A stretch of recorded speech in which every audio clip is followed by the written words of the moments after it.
আমরা এখন আছি হাওড়া স্টেশনে। আমাদের এই যে পার্টনার এরা যাচ্ছে আমাদের সাথে, কাকা আর হচ্ছে গিয়ে বাবু, আমরা এই তিনজনে কুম্ভ মেলায় যাচ্ছি। তা আমাদের ট্রেন কনফার্ম সিট কেটেছে, কিন্তু টিকিট কি পাবো না জানি না। আমরা গয়া এখান থেকে যাব গয়ার থেকে তারপরে ভায়া ট্রেনে করে যাব, যাতে একটু সুবিধা। হাওড়া স্টেশনে লাগানো আছে লেটেস্ট ফ্যান, একদম পুরো দারুণ। একবার ঘুরছে তো পুরো সব জায়গা হাওয়া হয়ে যাচ্ছে, সবার জামা কাপড় উঠছে নিচে দিয়ে, দেখো এত হাওয়া হচ্ছে।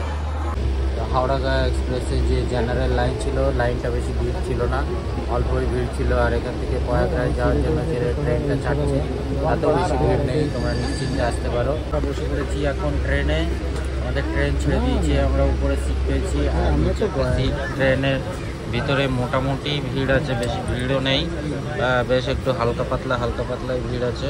হচ্ছে গিয়ে ভিতরটা সবাই এখান দিয়ে ছাড়লো, ওর জন্য বেশি ভিড় নেই, নর্মাল ভিড়। আর জেনারেল লাইন ছিল ভিড়।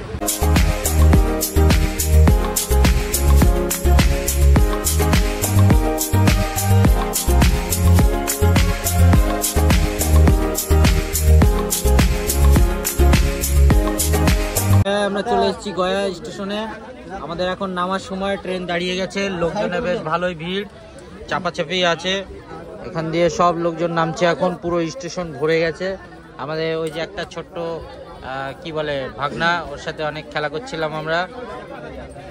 টাটা, ও বোঝে না তো, শুধু হাসে। আমাদের এখন নামার টাইম হয়ে গেছে, আমার কাকা এই যে ব্যাগ গুছাচ্ছে সবকিছু। এখানে খুবই ভিড়, এখান থেকে আমরা আবার ট্রেন চেঞ্জ করব, তারপরে এখান থেকে বেরোবো। তো আমরা নেমে গেছি এখন গয়া, আর এই যে আমাদের ট্রেন গয়া হাওড়া স্টেশনে মোটামুটি ভিড় আছে, স্টেশনে কাজ চলছে। তো এরপরে আবার একটা ট্রেন আসবে, আমরা সেই ট্রেনে উঠে আবার যাব এখান থেকে প্রয়াগরাজ। তো দেখি সেই ট্রেনটা কখন আসে, ওটা মনে হয় একটা 11টা 20-তে একটা ট্রেন আসবে, আর একটা আসবে 3টে। গয়া এসে খাওয়া দাওয়া, বিষ্ণু হোটেল, যে কটা ভাত আর এরকম 4টে রুটি আর এই ডাল দিয়ে 60 টাকা। যারা যারা আসবে এখান থেকে দেখে ভালো করে চিন্তা ভাবনা করে আসবে। যে এরকম সাইজের রুটি 10 টাকা করে পিস, পার পিস রুটি 10 টাকার, সাথে সবজি। যে কটা রুটি নেবে সে কটা রুটি 10 টাকা করে, আর সবজি দেবে। গয়া এক্সিট পয়েন্ট হয়ে সেখান থেকে এই যে এখান থেকে ভাত কিনলে পরে 30 টাকা করে প্লেট নেয়। আমরা এখান থেকে ভাত নিয়েছি, এক্সট্রা ভাত 30 টাকা করে রাত্রে খাওয়ার জন্য, তো সেটা আমরা রাতে খাবো। আমরা সিট পেয়ে গেছি গয়ার থেকে প্রয়াগরাজ স্টেশনে যাওয়ার জন্য। আমাদের ট্রেন ছাড়বে 2:45-এ, ট্রেন ফাঁকা আছে, একদম পুরো ফাঁকা, সেরকম কোনো ভিড় নেই। প্রথমে একটু চাপাচাপি হচ্ছিল, তারপরে আস্তে আস্তে সব ফাঁকা হয়ে গেছে, সবাই চলে গেছে কোথায় জানি না। এখন ট্রেন পুরো ফাঁকা, জেনারেল ডাব্বা এত যে ফাঁকা জানতাম না।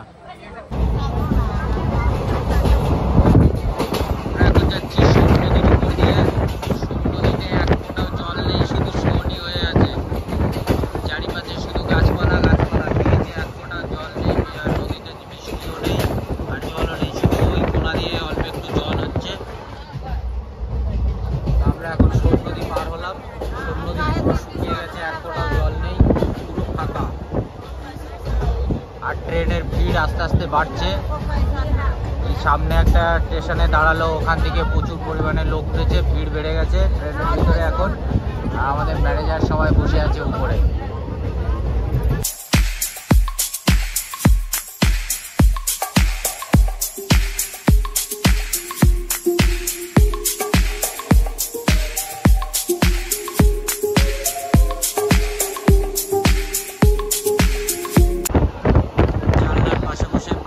দেখতে দেখতে বেশ ভালোই মজা লাগছে যেতে, চারিদিকে শুধু সবুজ আর সবুজ। গয়া থেকে ট্রেন ছাড়ার পরে বেশ অনেকটা আসার পরেই ট্রেনটা আস্তে আস্তে ভিড় হয়ে যাচ্ছে, এখন খুব চাপাচাপি ভিড়, অনেক লোকজন উঠেছে।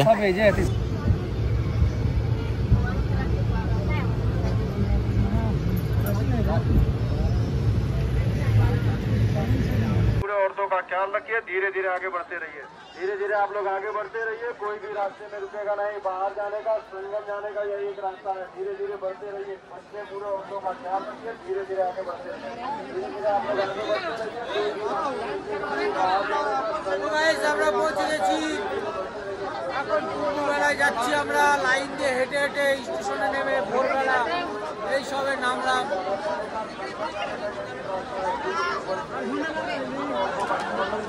খালি লোকই লোক দেখা যাচ্ছে, ভারতবর্ষের সব লোক এইখানেই চলে এসছে আজকে।